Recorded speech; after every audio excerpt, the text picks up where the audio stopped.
Good morning, everyone. This is the May 5th, 2020 board meeting for the Board of Commissioners in Blue Earth County. We start out by saying the Pledge of Allegiance.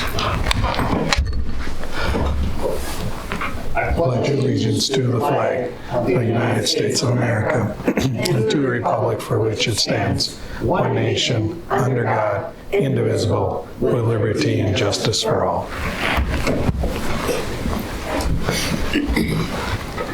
And we'll start with our agenda review. Bob?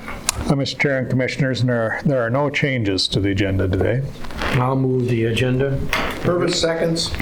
Got a motion to approve the agenda with the second. Any questions? All in favor? Oh, let's call a roll. Jesse? Commissioner Purvis? Aye. Commissioner People? Aye. Commissioner Brunder? Aye. Commissioner Landcamer? Aye. Chair Stuber? Aye. All right. So we're going to start out with the Small Cities Revolving Loan Program. And I believe we have Ms. Amber Duncanson and Ms. Heidi Steppinger on the line. Bob, do you want to start with Well, this? Mr. Chair and Commissioners, this is a Small Cities Revolving Loan application for Heidi Stevemer. I'm a certified nurse practitioner. The request is a $38,000 Small City Revolving Loan grant. And so as you said, Amber Duncanson, the Mapleton City Clerk, as well as Heidi Stevemer, should be on the line, and I'll turn it over to them. Good morning. Good morning. I'm just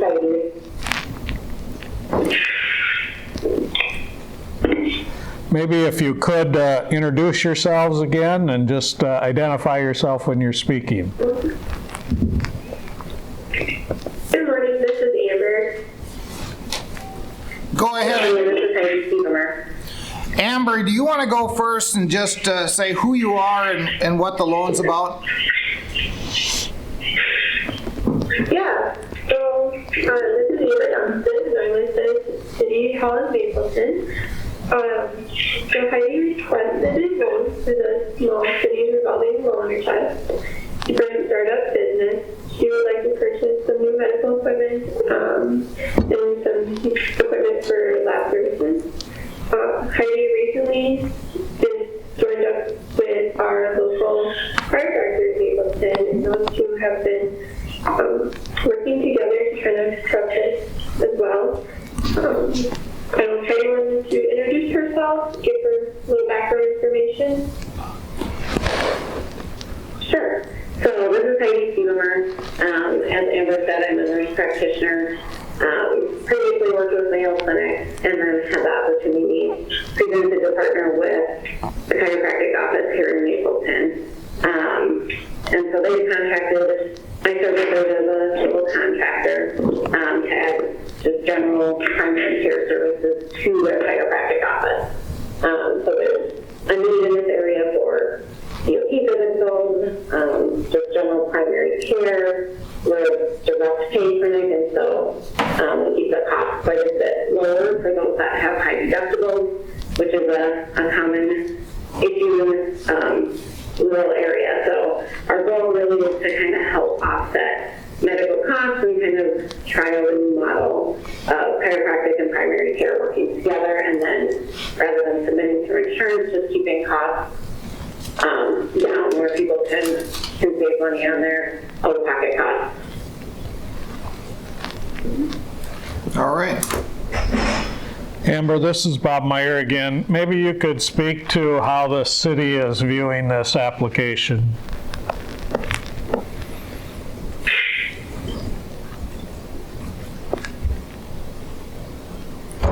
Amber, are you there? Oh, yes, sorry. You want to speak to us how the city is viewing this application? Yeah, so the city, they will go to the city council meeting tonight for approval. Currently, it has been introduced to our EDA, and they approved it there as well. This would be a great addition to our city business in town and give people a second chance or second option for medical advice. Okay. So this, Mr. Chair and Commissioner, this is a little unusual that we're having the county board address this before the city has addressed it. They did request, though, that the county board take action on it contingent upon City of Mapleton approval. They do believe that they have support on the city council for this, but it will maybe be wise for the county board to make a motion if there is support for it, contingent upon the city also approving it.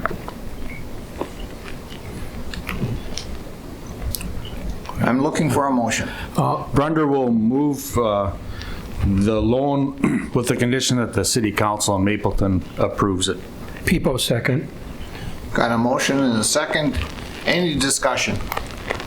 I think this is good, Brunder, I think this will be a great asset to the Mapleton and the Blue Earth County area, so I commend Heidi and her ambitions to get this done. So thank you for that. And thank you, Amber, for bringing it forward to the city. Thank you. Yeah, I concur with Commissioner Brunder. This is be great for our rural area. This is be great for the folks that don't need to drive all the way to Mankato or to Fairmont or other places. This is I really appreciate the work that the city and you, Heidi, are doing. So thank you very much.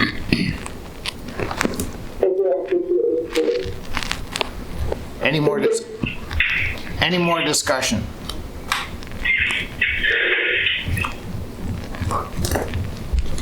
Is Jessie gone? Oh, there she is. You want to call a roll, Jess?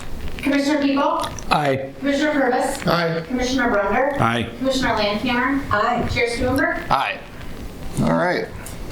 Thank you very much. Thank you. Thank you to all of you. We really appreciate the support down here.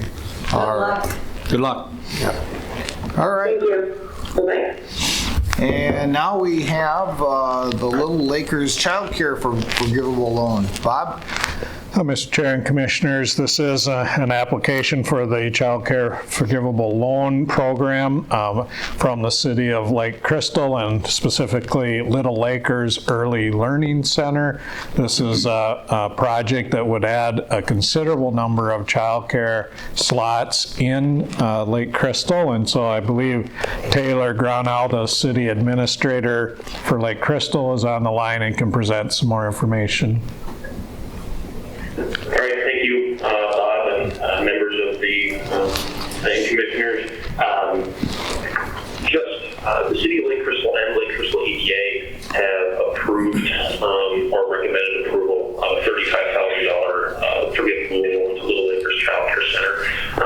They have for building purchase, construction, and renovation. They've been working with the City of Lake Crystal for quite a long time now. They've done their due diligence. I think their business plan, in addition to some additional financing information, was provided. It should be in your packet to take a look at.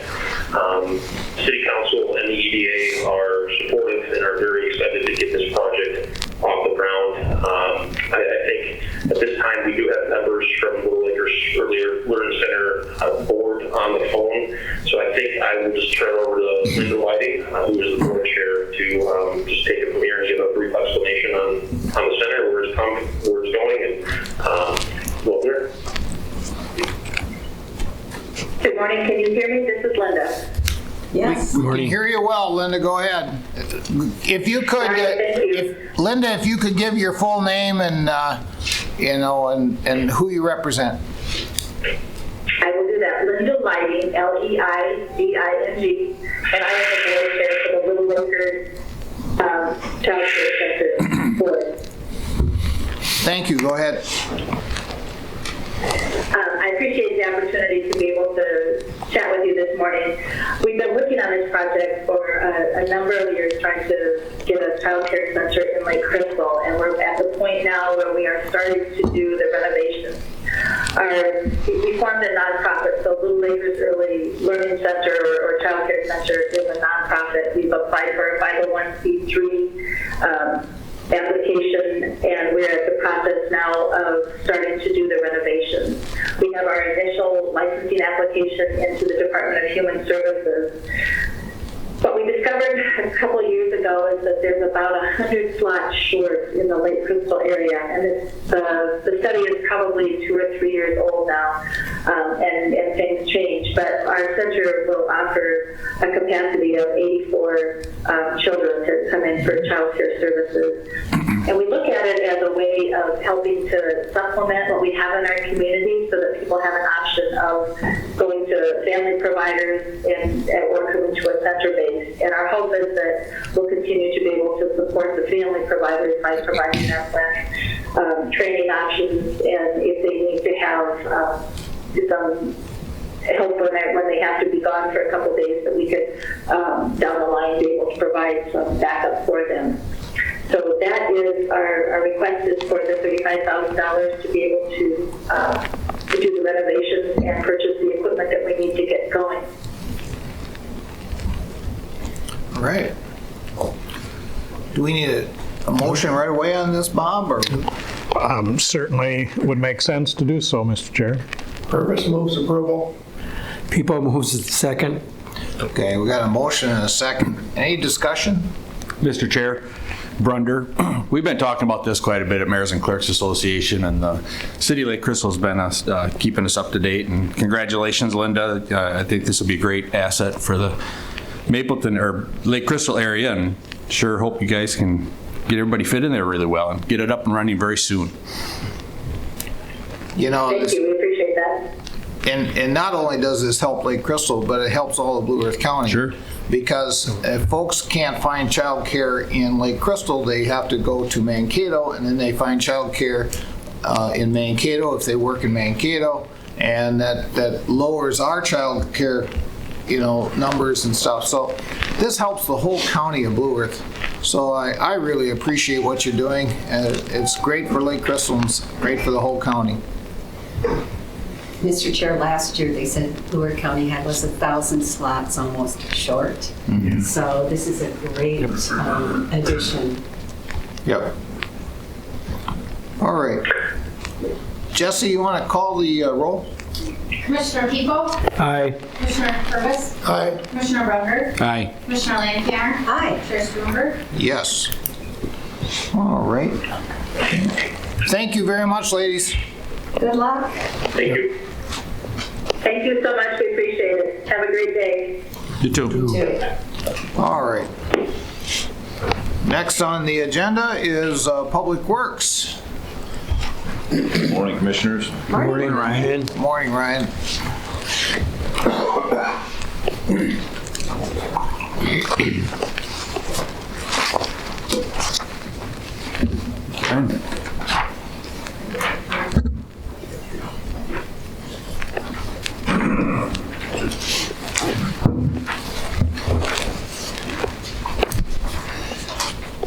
Thank you for some time on this dreary morning. It does sound like it's going to be passed over by about noon. Yeah. Back to a little bit more normal cycle. The first action item that we have in front of us today is consideration of bids for state aid project number 007-601-021, which is for the reconstruction of County State Aid Highway 1 in the city of Good Thunder. This is a cooperative project with the city where the county will be the lead agency. The city will be paying for 10% of the county state aid highway eligible items, and then all of the water main replacement costs associated with the project, which really was the driver for the project as a whole. We did only receive one bid from Dirt Merchant Incorporated. We were surprised by that, but we were pleasantly surprised because the bid did come in 11.3% under our engineer's estimate. They would like to get to work right away, area reputable contractor, so we're more than happy to have them putting in bids like this on our projects. So with that being said, I have included the contract bid abstract with all the unit prices. for the project, but as it was bid, the engineer's estimate was $1.126 million, and Dirt Merchant came in at $999,355. With that, I would recommend award of this contract to Dirt Merchant Incorporated. Purvis moves approval. Landcammer seconds. Got a motion and a second. Any discussion? Besides being really happy with the being under the estimate, and Dirt Merchants has done a really good job for the county over the years, so that's great. Any other discussion? Jesse, you want to call the roll? Commissioner Peacock? Aye. Commissioner Purvis? Aye. Commissioner Brunder? Aye. Commissioner Landcamer? Aye. Chair Stuenberg? Aye. All right. All right. Thank Go you for ahead. that. The next action item included in our packet is the County Stated Highway 16 Trail Project, Minnesota Department of Natural Resources Local Trails Connection Agreement. This is the grant agreement for the $150,000 of grant money that was applied for and received going toward that project, which again, being coupled with the transportation alternatives dollars, will cover the majority of that project cost. So the grant agreement was included in your packet in its entirety, along with the cover letter requiring approval, signatures, and return to the DNR within 1 month of the date of receipt. So I would recommend approval of this agreement. I'll move approval. Landcammer. People seconds. Got a motion and a second. Any discussion?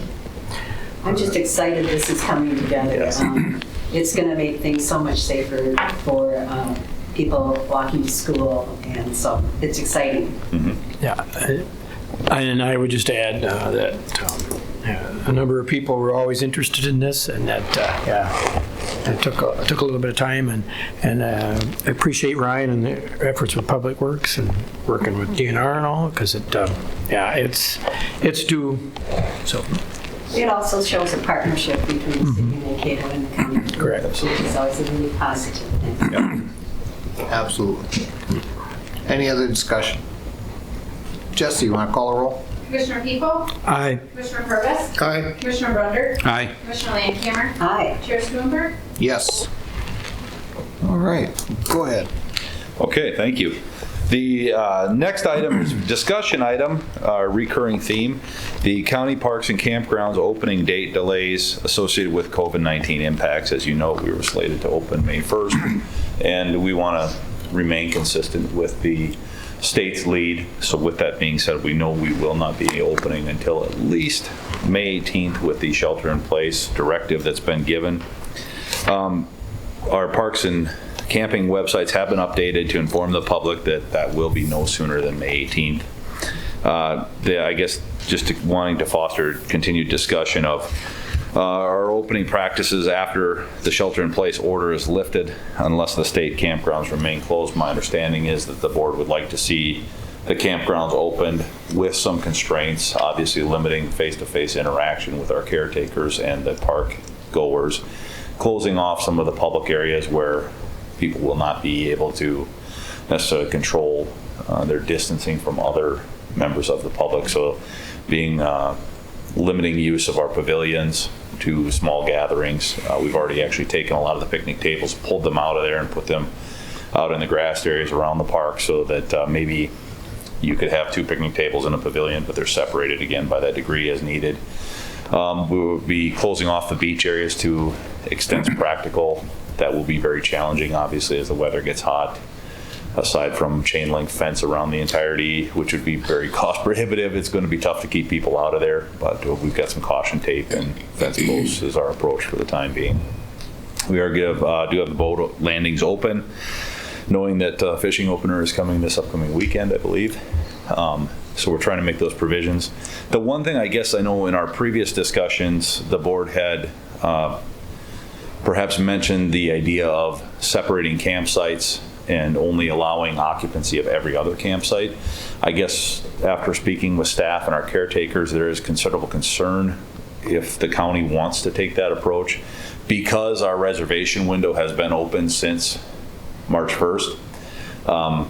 Memorial Day. Who do you eliminate? Exactly. How do we pick the winners and losers? You've got families that book 6 sites in a row. So and we are able, our sites are at least 10 feet from camper to camper. So if people stay on their site, they are able to observe, the necessary distancing. So with that being said, that's going to be a problem unless you were to just kick everybody out and make everybody reapply for spots, which you can imagine how well that would go over. So. Mr. Chair, I think this is a great discussion for our next work session. I think digging into all the issues. The other night I was talking to a woman who was my counterpart at USD, and she's now the head of DNR in Illinois. And they're starting to open their parks, but trying to figure out how to work through that process too. So I think, and we might know more about, I know the 18th is a ways away, but we might have more information between now and next Tuesday when we do the work session. I think it's much more, as you're saying, much more complex than we actually thought it was in the beginning. Absolutely. Yep, and I just wanted to keep the conversation. Well, I think it's important. Thank you. There's a lot of factors here, obviously, the state of Minnesota and the vacations in the park, us in southern Minnesota don't have the same issues that they have in northern Minnesota, where it's their big money maker is the people coming up camping. But I agree with Colleen that we should wait until next Tuesday and talk about this in the work session. I have a hard time believing they won't open it up for Memorial Weekend, but I do think we have to make some different things for like the bathrooms and the and whether we even put it down and close the bathrooms off and put down porta potties instead, that they can only use one person at a time. I don't want to see 4 or 5 people inside a restroom. I think that's you're we taking away all what we're trying to achieve. Yep, and on that note, I know we talked with the caretakers and with park staff, and we think it'd be easy just to put a single slide deadbolt on the interior of the building temporarily, so that when one person is occupying that bathhouse, and using it, they'd be able to lock it, use it, leave, and then it'd be on a single occupancy basis. Now, obviously, that wouldn't prohibit families, but we could attempt to put signage up, and it's going to be fluid. You're right. And families it's fine. Families are going to do this at home, so I mean that's not. And then but I think that would be a good part. If somebody's concerned, they can go in, they can lock it. They don't have to worry. Absolutely. I can put together a bit of a summary if that's something we'd like to continue discussion on, and what our planned practices are within the parks. And we've discussed them verbally, and I'll put them to paper for next go round. All right, and we'll talk to you next Tuesday. Sounds good. Thank you. Informational items, please jump in as we go with any questions or comments that you may have. CSAH 10 from east of Vernon Center to CSAH 1. Mathewitz Construction is required to complete tree removals by May 31st. So we'll see that work beginning. That's, again, to be in concurrence with the northern long-eared bat, threatened and endangered species protection. The grading work is expected to begin in June. They've got some projects that they're wanting to focus their efforts on now, and then hit that in June so that they can have full forces working on the project. Very similar project, again, to 14 that they did last year, and that went very well. So pretty confident, as long as Mother Nature is moderately cooperative, that we'll be just fine with that schedule. It's certainly what they've laid out is within the working days that we have allotted them for the contract. The 2020 bituminous overlay contract is underway. They began paving yesterday on County State Aid Highway 14. Ulan Brothers is actually subcontracting that stretch from Minnesota Paving Materials. They should have it wrapped up probably Thursday with the final pavement and shouldering. And then Minnesota Paving, I still want to say Southern Minnesota Construction from the long history. Minnesota Paving and Materials will begin their work approximately Wednesday or Thursday on their roads that they're going to be paving. So it'll be good to have that underway and getting our folks outside with some fresh air. County State Highway 1 from 9 to 90 in the surcharge area. Believe it or not, I have good news. We did receive the Army Corps of Engineers permit. All right. We are authorized to proceed with the surcharge work finally. Unfortunately, as we know, it was a significant delay, but we are there. So we've been coordinating with Mathwitz Construction. They are likely to start the surcharge work when they begin working on CASA 10 so that they can utilize minimum additional mobilizations for their equipment and their staff, because it's kind of a go to work for a day and a half, 2 days, let it sit for 10, come back as they place those surcharge lifts. So that should begin in June parallel with CASA 10. So we're very excited for that, and then moving forward with the next phases. I'm sure I'll be hearing about this. I have some folks in church that live down that area, and they always tell me about County Road 1. Yes, we're excited to get that last phase completed of the Turnback project. It's been quite a battle over the last almost 6-7 years at this point that we've been working on that challenging project. CASA 27 from 17 to 2. Right-of-way acquisition is going fairly well given the circumstances and the limitations that we placed on staff for meeting in person with folks. Now that it's nicer outside, we are finding more opportunities for them to go out and meet on site with the landowners, also secure some signatures as necessary. So we've met with the majority of the people and provided the written offers. We've signed about a third to half of the folks. So that's pretty good that we've got offers out on the majority. One of the big hurdles on the north end is the Great River Energy transmission line relocation. A lot of the people up there are not wanting to sign until they know where those large transmission line poles are going to go, if it's going to massacre their front yard trees or be right in front of their house. So they're wanting to know that. We're working with Great River Energy. We just received the design yesterday. That's a significant impact on overall project schedule and overall project cost. But we're working through that process. The Army Corps of Engineers permit is still pending. We're anticipating we should receive that by June at latest per their typical time frames. Some utilities may begin relocation in early summer once we've got the adequate right-of-way for them to relocate onto, so that'll be good to have them out of the way as soon as possible. And then we're still targeting that late summer construction start, pending right-of-way and utility locations. So that will obviously, the majority of the work be done in 2022. However, we'd like to get a start on it yet this year if at all possible. And we will be checking with area contractors that we typically submit these projects to ensure that they have capacity, because if we put a bid out there and they don't have capacity or interest, it's kind of a waste of time, or we're going to see bids that aren't really reflective of what the project cost should be. County State Highway 60, Stadium Road and Pole Road Roundabout. The City of Mankato is leading that project effort. They're opening bids on May 18th, so in June I should have additional information with you on the bid amounts, but we're looking forward to that congested intersection being remedied with a roundabout and having better traffic flow as well as some safety improvements. County State Highway 57, Riverfront Drive, roundabout interchange at US Highway 14. The final geometric layout was approved by MnDOT's GDSU unit. So that's good. That means we're moving forward. In fact, we just received 30% plans for comment and review from Bolton and Mink, so they're finally getting into the actual detailed design. There is a access issue on the City of Mankato's segment of the project that does require some resolution. So the City of Mankato is working through a driveway relocation on their segment, and that will be kind of a constraint or a stipulation on the project from the state because of the proximity to the interchange. It needs to be relocated. Is that supposed to start next year, Ryan? Yes, our schedule for that is 2021. Right.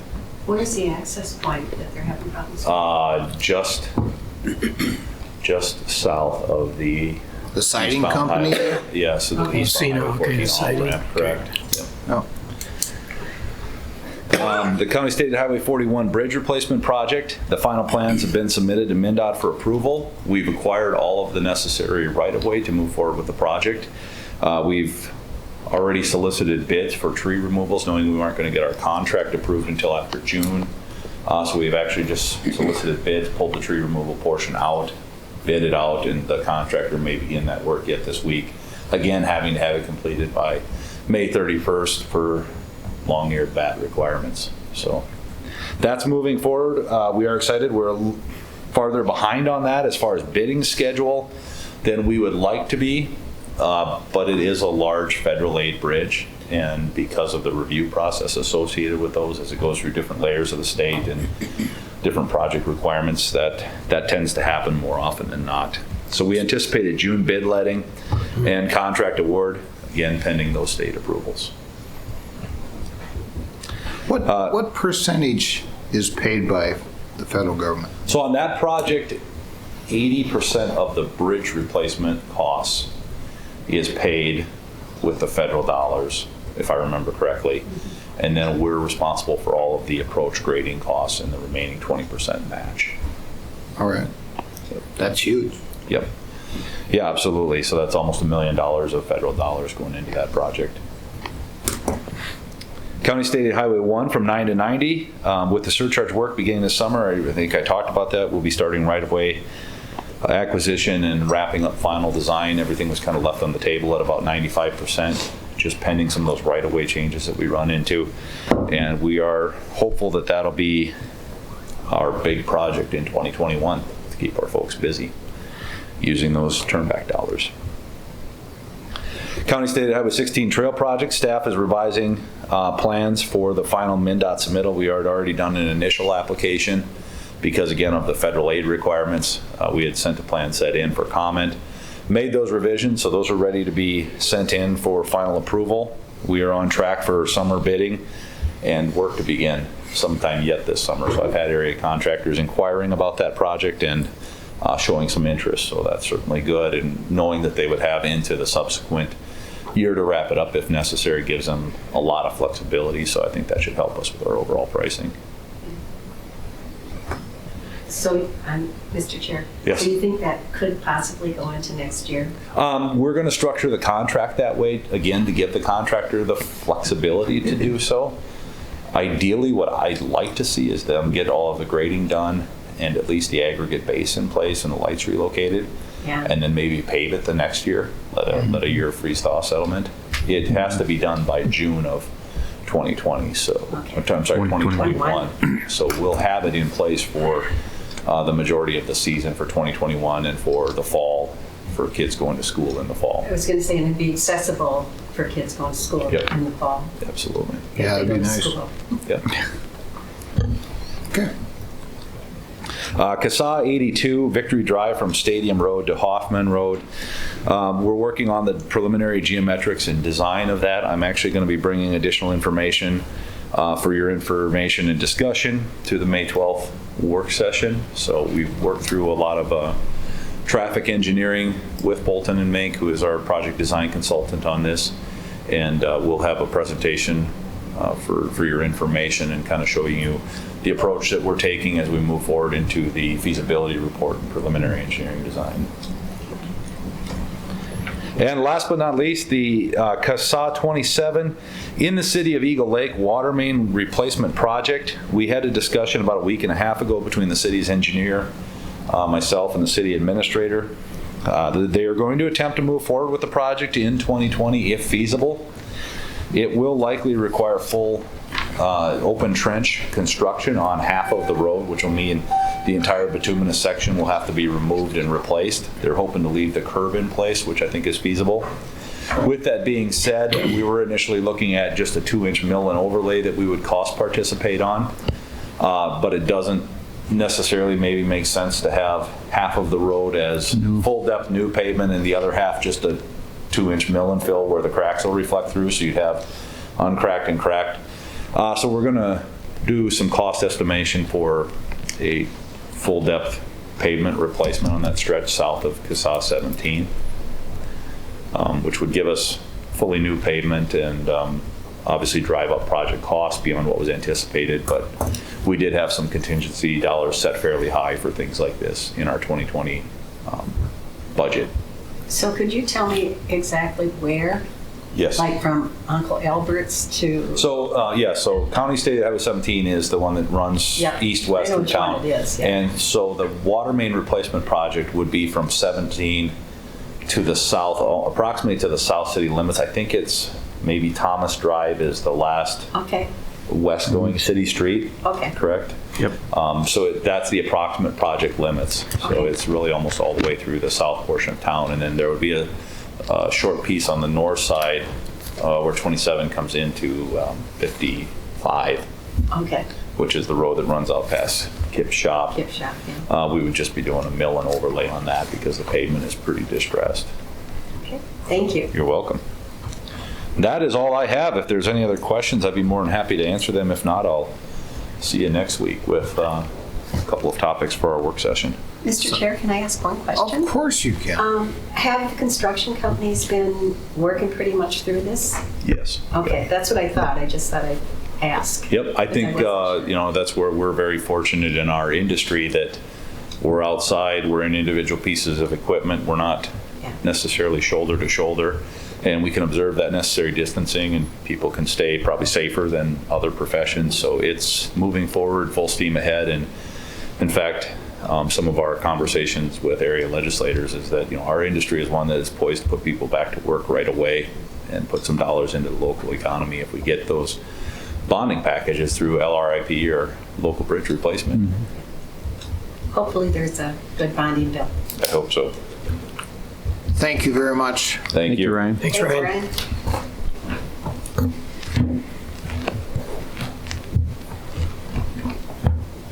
All right.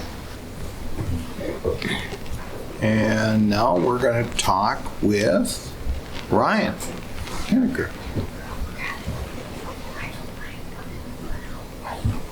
We have CD 87 ditch repair, which is a fairly sizable ditch repair. It's in your district, right, Will? Morning, Ryan. Morning, Ryan. Morning, Ryan. How are you? Good, yourself? Good. Good morning. I am here to discuss a CD87 repair. This is located on the west side of Lake Crystal. It's an all-tile system that drains into Lily Lake, I believe. We had some issues with the tiles out of alignment severe enough that it's actually backing water into the field on what I call the south side of Highway 60 there. And if you've driven by, you can see the lake lately. So we put out multiple requests for bids to do directional boring. Obviously, it's under Highway 60, so you're not going to open cut and put a new pipe in. No one responded, minus GM Contracting. So everybody's too busy. So we accepted the estimate from GM Contracting at $102,763. So this is to bore a brand new 15-inch pipe underneath Highway 60 from right away to right away. So Okay. so Is that's that above or below estimate? that's considerably above Chuck from ISG. We worked with him to do the engineering and some of these other grading things. It's considerably above his estimate by about 27%. Wow. But we're seeing that in other projects too, so I don't know if this is going to be the new norm. I don't know. I guess time will tell. But we saw that in 2 other projects we did lately too. Maybe not to that severity of the 27%, but considerable. Why do you think we only had one person? So they're busy. The rest are all. They're very busy. And the couple other companies that we did submit to, they don't do this style of boring. So it's very specialized because there's next to no grade. You have to have a pretty good contractor to put 1% slope on 240 feet of pipe under a road.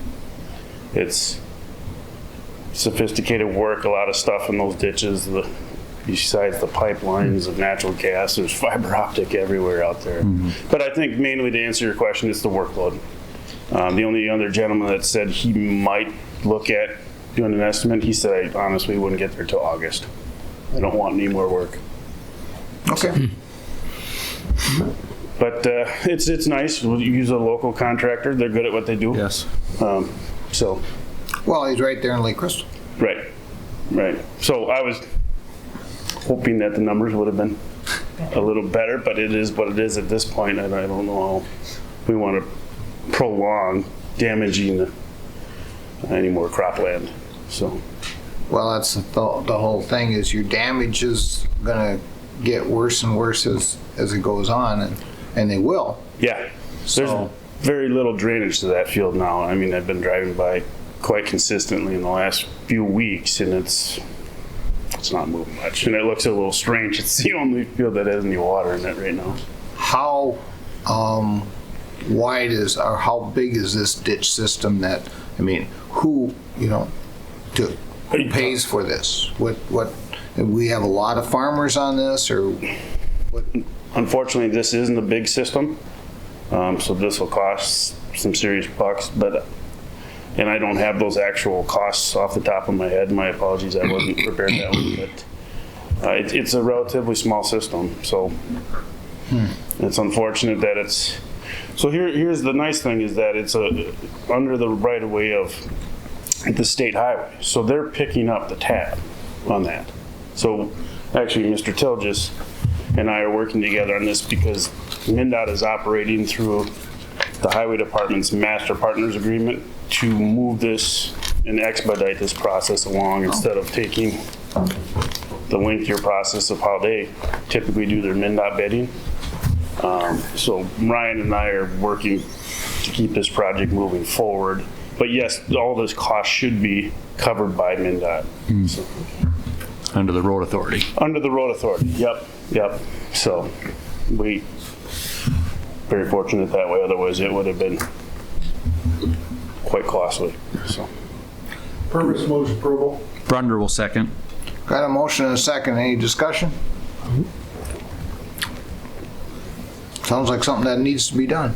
Yeah, and actually they were starting to get some equipment moving and things are happening, so it's good. Jesse, you want to call a roll? Commissioner People? Aye. Commissioner Purvis? Aye. Commissioner Brunder? Aye. Commissioner Landcamer? Aye. Chair Stuenberg? Aye. Thank you very much. Have a Thanks, good Ryan. day, thanks. Thanks, Ryan. All right.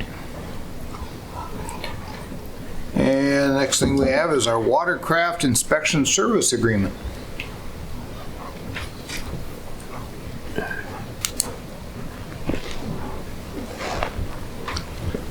Hi, Mike. Michael? Good morning, everyone, Mr. Chair, Commissioners. We are bringing forward a continuation of the discussion we've been having regarding property tax relief by... Mike, we're going to start with the watercraft inspection. Oh, you want to start with that one? Okay, all right, very good. Sorry about that. So yes, so that item is listed and provided in the board packet. This is a new contract with a different vendor, different contractor. However, it's the same program that we've been operating for the last several years. We switched companies here just to hopefully get a little better level of service. This company does work with many other counties throughout the state, has a good reputation for that. And the cost is all going to be absorbed by the AIS, the Aquatic Invasive Species Grant that we have available to us. So I don't know if we have any questions regarding that. If there's anything in particular you'd want to know, I can answer those. Brunder will move approval. Landcamer seconds. Got a motion and a second, any discussion? I don't have any questions. Seems to be working, so see if they're doing good inspection. Yeah, and it seems the last report I saw that we have like 50% more fishing licenses going out this year than has gone out in years past. So we have a lot more people out on those lakes. So we need to have good inspections done so we don't send stuff from lake to lake. So Exactly right. The contractor was very worried that she wasn't going to be able to get the inspectors trained in time to pick up all of that demand. But it sounds like the DNR has now rolled out some online training, so we'll be able to get those folks moving. I think they've got a tentative start date for the 8th. Is that this coming? Yeah. It's the 5th, so that's Friday. Yeah, so it's coming up very soon for them to get out there and going. So. Very good. Jesse, you want to call the roll? Commissioner People, Aye. Commissioner Purvis, Aye. Commissioner Brunder, Aye. Commissioner Landcamer, Aye. Chair Stuenberg, Aye. All right, now we can talk about the property tax relief. Sorry, can you tell what I've been working on all morning? Okay, now we have other operations that we've got going on here. So now we can continue the discussion that we've been having the last several weeks regarding property tax relief through a waived late payment penalty. And what we have in the board packet for you is an updated to that memo. It should be looking very, very similar to what you've seen the last couple of times we've met, with the changes here incorporating our discussion regarding those property tax payments where that first half is greater than $50,000 and how to handle that and work through that. So we believe we've come up with a good option there. And then we've also just made some of those other adjustments necessary to the resolution. So Mr. Chair, if you want to handle questions first rather than me running through that, since we've talked about a lot of this already, or if you want me to go through it, I'm at your discretion there. You know, the question I had was already answered. I had one constituent that requested to have their debit card, like if they paid by debit card, that we wouldn't charge that. Obviously, if it's over, the $50,000, it's a substantial amount if you pay by credit card or debit card. It turns out it's against the law for us not to charge that. So that was a good answer. I could email the person back and say, hey, that's something we could look at, but it's we can't by state law. Correct. So that's that's the only question that I had. Otherwise, I think we worked extensively on this on work sessions. So, but anybody else? I have one question, Mr. Chair. I'd like to see the final form before it goes out. And I know that we saw portions of it the other day. I just didn't know if it had been changed at all. Well, I don't think we saw the over 50,000 part. No, we so. didn't. Correct. We didn't. Yep. So the online form is updated. We sent out a preview link, I think. I did not send it out because I attempted it last night and I had some trouble with it, so I have not shared that. Okay, all right. We do have a preview link if you wanted to take a look at it. Otherwise, what I've got in front of you right now is the printed version of that, so it has the same questions and the way that people would work through it. So the big difference from last discussion is if you'd flip it over, is where the commercial, the $50,000 questions come into play. So the form walks you through that, and as you're clicking yeses and nos to those boxes, when you get to that point where your taxes are over $50,000, it'll say, okay, now I need you to make these 2 additional statements and then provide a write-up, which was the direction of the board, that somebody actually explain it so that we could respond to that as necessary. Good. The other question I have is, I know you get kicked out if you're not eligible originally. I think people might be a little want to make sure that they're approved. So if they fill it all correctly and don't get kicked out, I wonder if we can't just put something on there that says approved. Yeah, we'll look at that. I know it says something about it's been submitted and whatnot. We can look at that. The message that they'll get if they're denied is what's in that gray box on that front side. So that does say pretty clearly that you don't meet the requirements. Then we ask them to call us just because we want to make sure that they didn't do something wrong, that it was truly a legitimate denial of that relief. I understand the denial, but I think people might still be confused, want to make sure that they're approved. Yeah, we can look at the messaging that we have there and we'll make any tweaks that we can make to that. Because I know you said that, you weren't going to be telling people that verbally, so just might be helpful. Sure.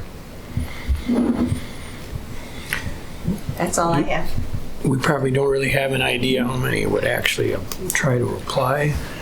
I mean, just looking at the timeline, making, Correct, Commissioner.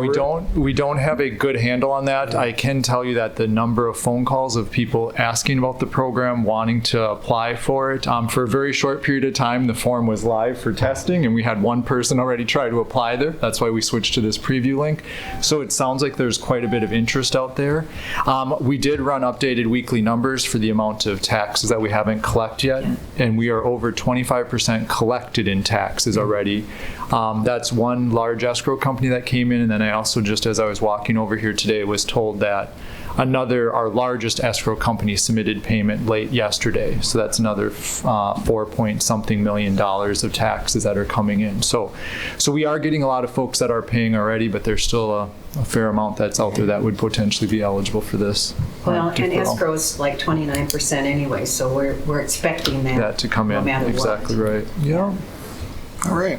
So Mike, maybe just for the benefit of anybody watching, you could just kind of run through the highlights of this program, just so that folks out there could understand what we're talking about. Yep, so exactly. So the way that the program is designed to work is that it'll be an online application. That's our primary resource for folks to do this. If we have issues with that, we will help them out over the phone or mail out a paper copy. And in the first piece of that process is to make sure that those folks are actually suffering some sort of financial hardship or consequence related to the pandemic. They have to make that certification throughout the application process. Because the direction we're hearing from the board is that if folks have the ability to pay, we're asking them to pay timely because those dollars are important to supporting our local communities and our activities. So that's where we start from. And then what we do is we work through that application with the property owner, with the taxpayer, and collecting some information on them as an individual, phone numbers, addresses, and parcel numbers, just so that we can track that correctly and waive that penalty when they would make payment. Once we've collected that background information, we're going to have that person answer a question as to whether or not the property is escrowed. If the property is not escrowed, they are eligible to move on in the application process. The next question is going to be if they are a owner of public utility or railroad property. That's very rare. Most folks will not check that yes. So we assume that that's going to be a no for those folks, and they're able to move on to that next question. That's where we get into the first half of the property taxes due. We're directing people to look at the actual stub of their property tax statement, assuming that that's available to them as they're getting ready to pay or considering paying. It's also available on our website, which we've linked to.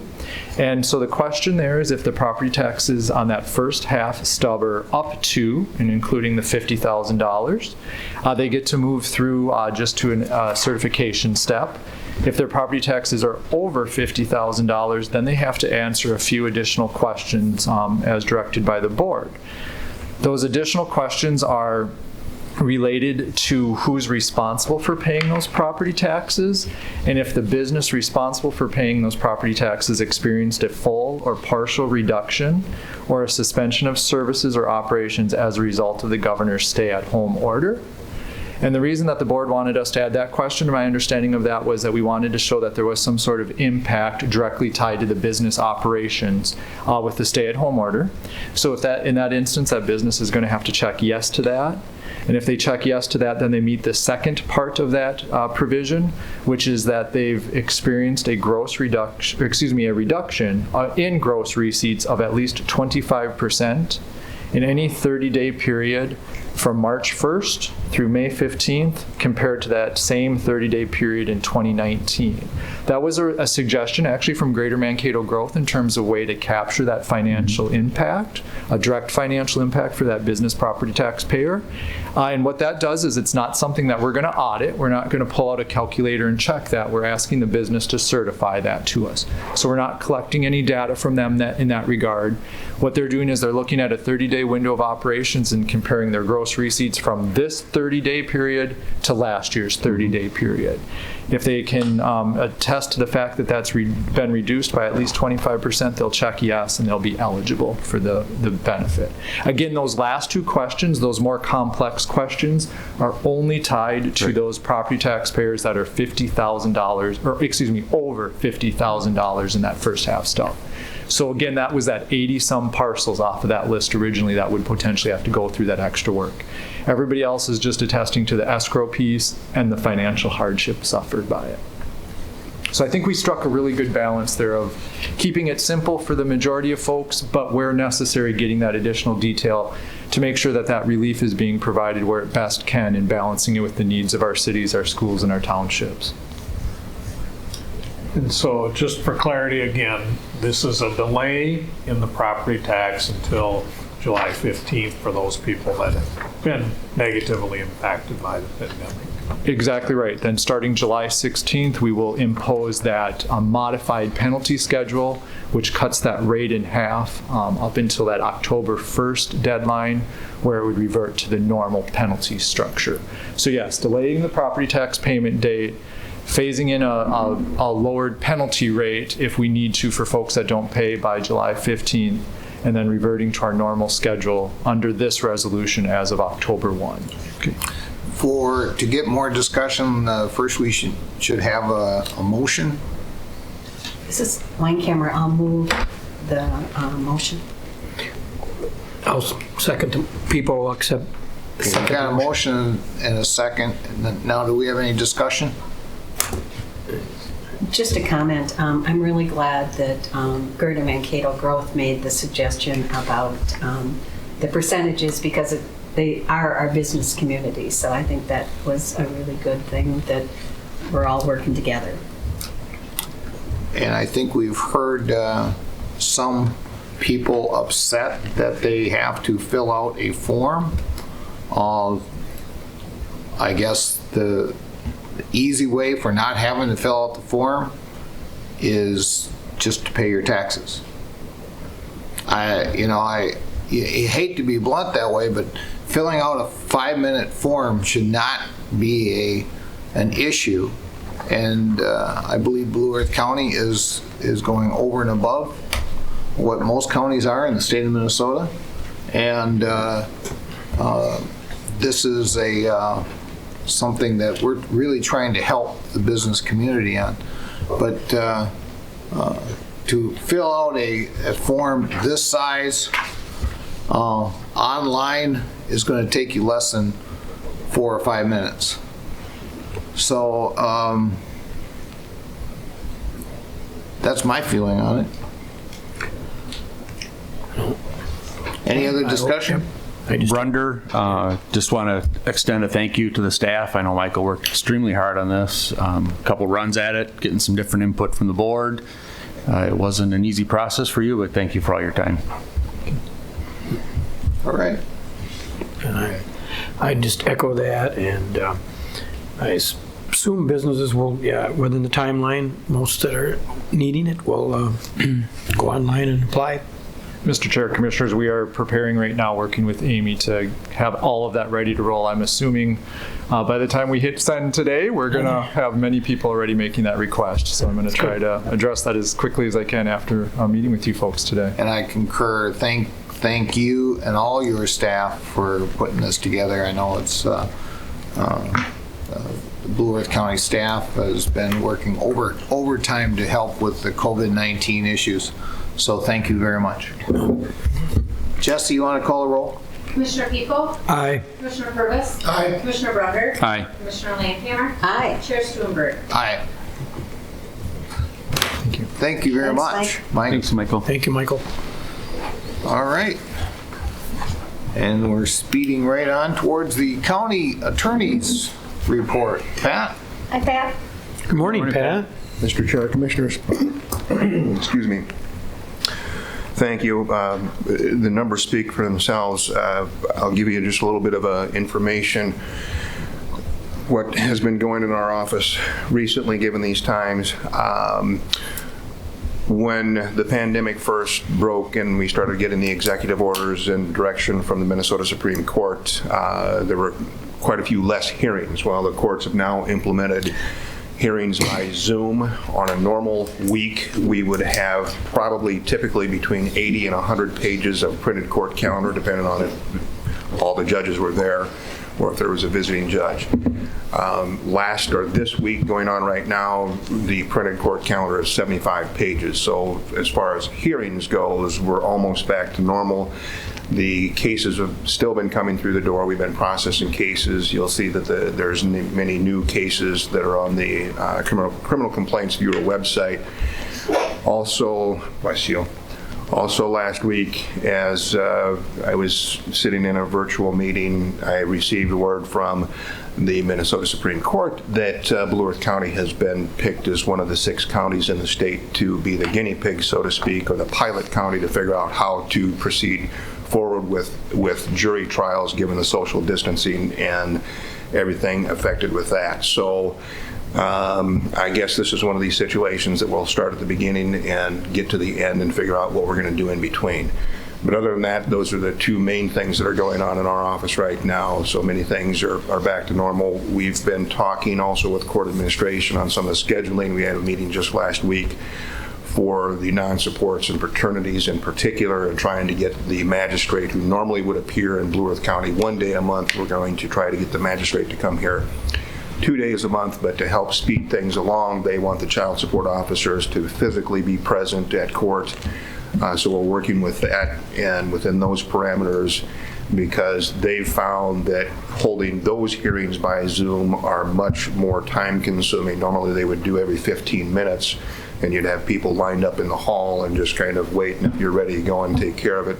But now they're finding that some of these hearings are taking upwards to 30 to 45 minutes because of using the technology and whatnot. So we're getting there. There's, we're down in some areas, but time consuming, we're up in other areas. And so if anybody has any specific questions, concerns, or comments, I'm more than happy to answer anything I can. Mr. Chair, Pat, is that because people aren't used to using the technology, do you think? I think it's just more time consuming by the time, if you have two parties, 2 to 3 to 4 attorneys, a child support worker, by the time that you get everybody either called in, because some people, the judges want to call in from the courtroom, some of them are doing the Zoom, some of them are doing a combination of everything, but just trying to coordinate and having everybody on time, so to speak. It's not like the bailiff is in the hallway rousting people saying, get in the courtroom. Okay. It just takes longer for the clerks to get everybody online, then they have to start recording. And I had a virtual meeting with the judges last week, and because now they're recording all these hearings via Zoom, it's clogging up their technology system, so to speak, and slowing things down. So they're trying to say, well, we'll get everybody logged on, and then we don't have to hit record until we get everybody logged on. So don't hit record at the beginning. Wait until you get everybody. So it's just those little things that are making things a little bit more time consuming and complicated. I mean, it's not a great, huge stretch, but it's just some of these things end up being more time consuming. Yeah. I think managing the technology is always kind of challenging. I know I seem to be working off about 5 different platforms, and everyone's different. Yes. And so where do I mute? Where do I do this? Yeah. So I was just curious. Thank you. Okay. Well, thank you.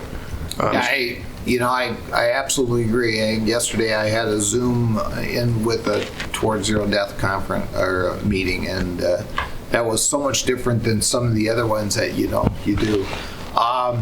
Do you foresee, after we're done with the COVID-19, that there will be a change in the hearings and stuff, and that we use more video afterwards? I think that hopefully, yes. I would hope. I know that court administration has been working with the sheriff's office for quite some time, even before this, to try to at least get ITV in the jail so they don't have to bring some people up and whatnot and make things a little bit more readily available. We've talked before at work sessions and whatnot about the transport officers having to go to Fargo to pick somebody up, or Iowa City, or Sioux Falls. Those types of issues we've been working with court administration routinely on for a number of years now to try to streamline those as much as possible. I think that if you would have talked to the vast majority of people 3 months ago, they would have no idea what Zoom was, and today they're wishing that they would have invested in Zoom. So with the technology available and whatnot, it all just depends. And hopefully, because right now it's going to have to go through the formal process because of the result of the pandemic, basically the Supreme Court has suspended many of the rules. And the rules would provide for most of the hearings have to be in person and whatnot. So, but moving forward, we're just going to have to, the court's going to have to make the decision in the Rules Committee on what changes they would like to implement. But I think that given of what has happened and what's going in the current state of the state and the county right now, I would assume that they would want to utilize technology a little more. Yeah. Long answer for a short question, but no, but that's exactly, and we've talked about this before. In fact, over the years we've talked about this, but it appears the courts now are having their testing done by force. And if this happens and it works out well, and obviously there's good things and bad things and they can fix them. Like Zoom was noted to be hacked every once in a while, but now they're encrypting it. And so that doesn't, it doesn't happen as often. So I think as it goes on, in the big picture, it's going to be cheaper for government and stuff. Like you said, you have somebody go pick somebody up in Fargo and bring them back for a 15-minute hearing. You have to bring them back again. It's like this is not. I mean, cost-wise, I'd rather pay for the extra cloud space or whatever that is going to take to tape record that than for the amount of time traveled to go up there and gas and the vehicle used and everything else of an officer. Sure. And, Mr. Chair, you've hit on something that for many years, there's been cases that have come down and the Supreme Court has said it's not our job to make your job easier. Yeah. And you also have to stop and think,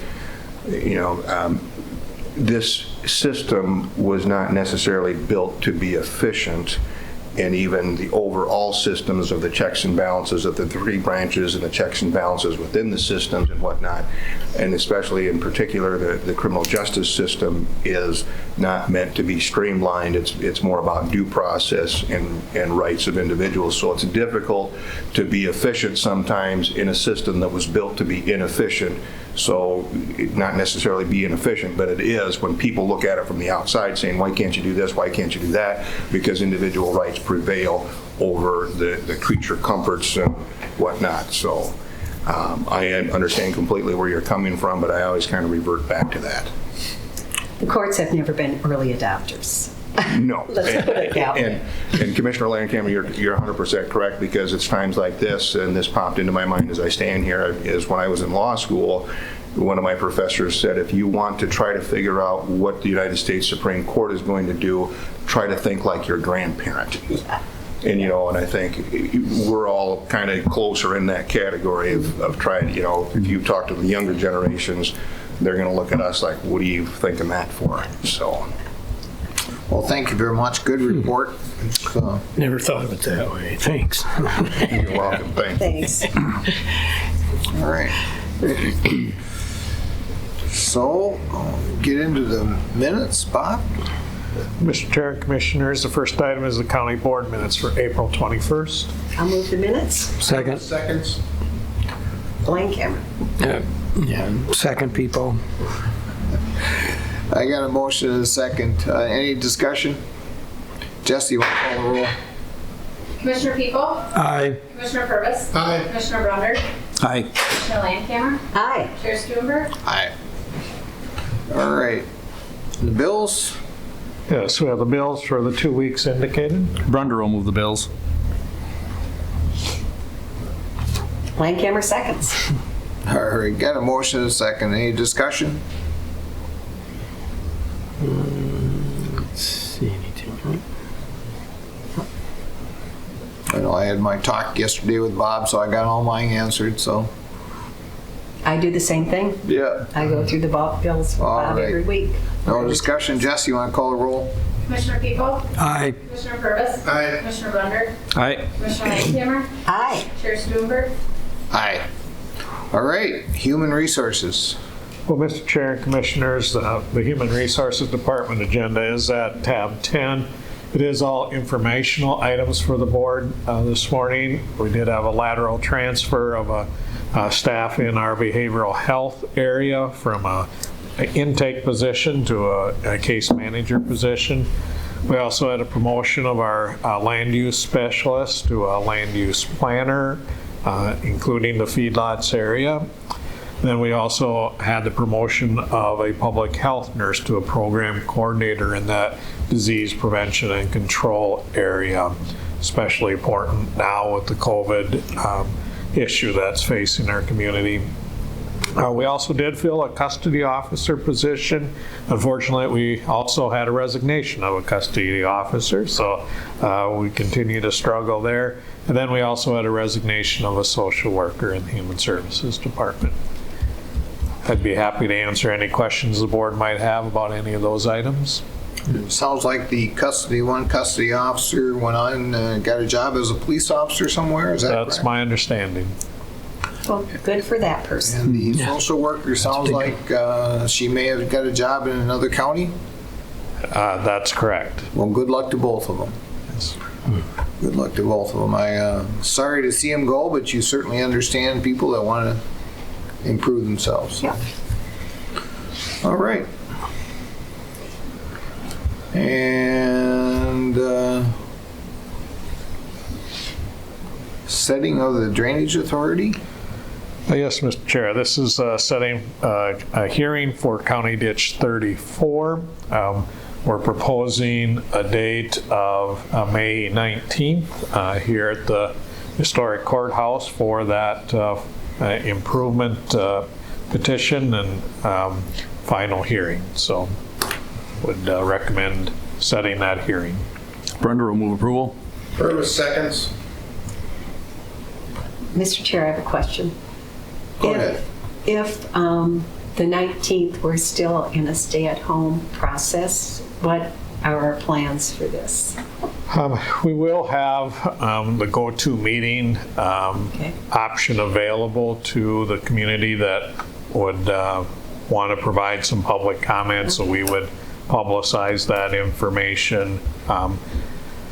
You know, the possibility exists that we could open up this meeting at that time. Seems a little unlikely, and so we are making plans kind of in a dual path to make sure that we're allowing public comment to occur. We'll have at that meeting the planning and zoning report to the board, and so we'll also have to have public hearing availability there, and so we're getting information pulled together. Thank you. Do we have the contact information of everybody that's associated with that ditch? I mean, like emails and stuff like that? Yes, we will do as we normally do, get communication out to those landowners about the public hearing. Right, so the go-to meeting and stuff, they'll be advised how to connect in if they want to and Yeah, stuff that like information will be provided on the notice. All right. And of course, it'll be on our website. Yes. Okay. All right, any other discussion? Jesse, you want to call the roll? Commissioner People? Aye. Commissioner Purvis? Aye. Commissioner Brunder? Aye. Commissioner Landcamer? Aye. Chair Stuenberg? Aye. All right. Well, that appears to be our full agenda, right? Just your committee reports, Mr. Chair.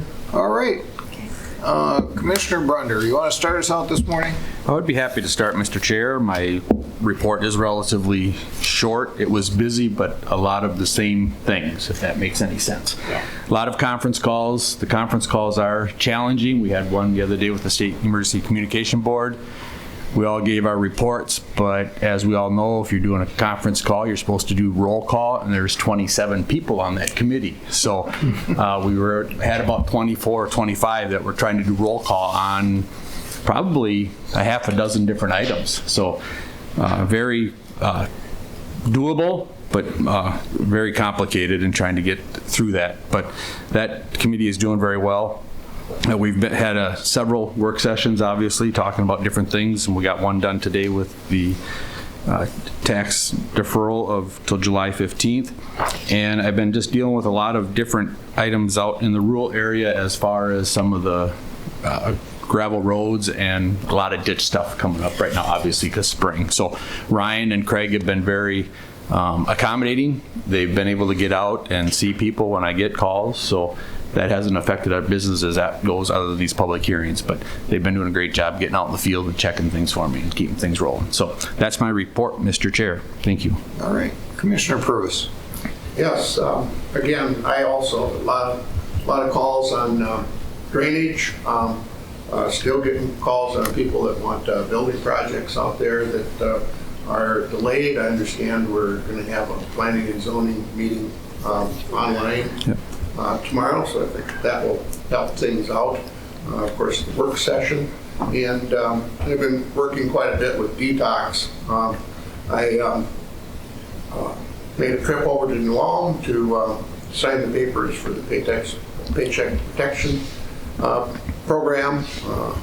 Detox was awarded $148,000 for that, so it'd be very helpful for them.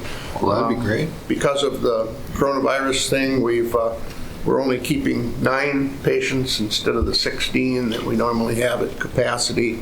I've had a personnel committee meeting, and we're in the process of planning for our first Zoom board meeting next Monday. So again, lots of stuff going on, but haven't had to travel to any meetings. All right. Mark. Okay. Yeah, the 23rd, did have a Partners for Affordable Housing meeting, and that was Zoom, and it was looking at, one of the things we were looking at is, changing the name. And so if you have any good ideas, we got different ones. The most popular at this point is just Partners for Housing, but we'll see. Then we did have that work session the 28th, and also updates with like our All Seasons Arena. We had a virtual meeting on that, took care of some items. And then several calls. I had a call like for Maple, for the planning organization. Mainly some calls, and then just a few of those virtual meetings, and I guess they work. I definitely like getting back to where you're in a room. I don't know, it's not the same. You're right. That's my report, Mr. Chair. Commissioner Landcamp. We had a workshop on the 21st, 22nd.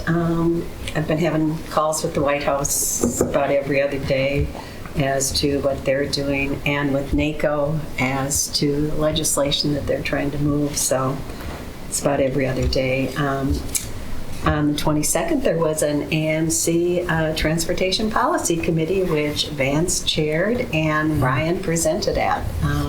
Nice job by both. Thank you.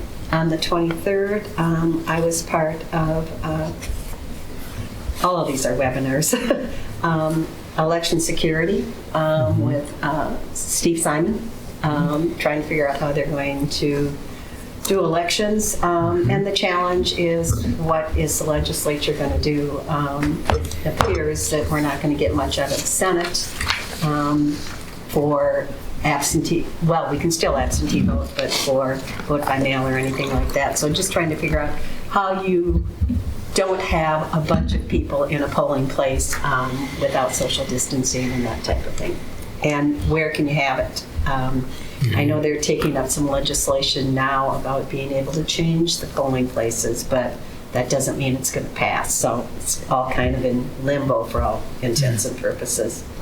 On the 27th, I had a Health and Human Services Policy Committee with AMC.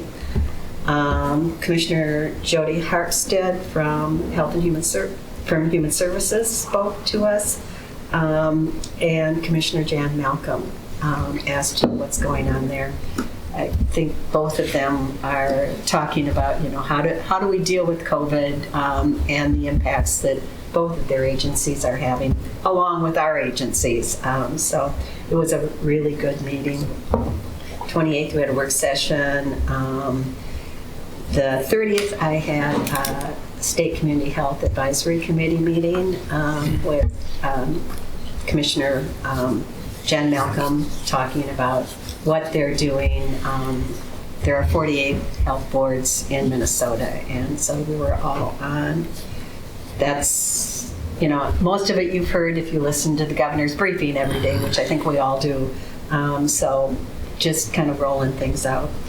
That day, I also got an email from AMC asking if I'd sit on a committee that's going to look at what have we learned during this pandemic, what worked, what didn't, as we use technology and other things. Are there things that we can continue to do after this is over? What is definitely not working? And who's got the authority to make those changes? Can we make those changes internally, or do we need the legislature to make some changes, or the federal government? So I think it'll be really interesting. It sounds like we're going to be meeting a lot virtually, but I think it's a really important thing to do, because what can we learn from this? How can we learn from each other to change some of the things that we do, or find out they didn't work as we did that? So I'm excited about that. I think it'll be a great opportunity for all counties in the state, and I know we're going to need a lot of help from our administration and our department heads to talk about what changes they've made. I was part of a community land trust on May 1st discussion. Partners for Affordable Housing was on it, Southwest Minnesota Housing Partnership, and some community members trying to look at how do we find housing, and I always call it workforce housing because they're all working. So just different options. I had the Finance and Intergovernmental Committee meeting yesterday, and it was all about the CARES Act and the importance of document. Counties over 500,000 get direct appropriations. Obviously, we're not over 500,000, so we're going to have to work through the state. And every state probably is going to do it differently as they help local governments. So document was pretty much what they said. I had a conference call yesterday on the Paycheck Protection Act. Just kind of getting to understand it a little better, because there's a lot of ins and outs to that. And that's all I have, sir. All right. Well, mine follows a lot like everybody else. Had a lot of phone calls, a lot of video meetings. On the 22nd of April, myself and Bob and we had discussion with the Eagle Creek people that are running our dam, and discussion as to what are we going to do going from now on. We still don't have that answer yet, but that's the discussion is happening. That afternoon, I had that AMC Transportation Committee. Nice job. On the 23rd, I had a NACO Transportation Committee meeting call-in. On the 27th, AMC had a COVID-19 webinar with Governor Walz. On the 28th, we had our work session. And yesterday, I had a Towards Zero Death Zoom meeting, which actually went pretty well. It was one of the better ones I've run. I mean, everything worked well. I mean, some of those meetings on your iPads and your computers is like, well, why isn't this working? You know, but it worked very well. And that's the end of mine. Can I make one more comment? Of course you can. Talk about the Region 9 Transportation Committee, and we had a Zoom meeting, and he set it up so you could actually vote online, so you didn't have to do the, each one of the 27. See, I think Everybody voted, and it was all tabulated. So there's some.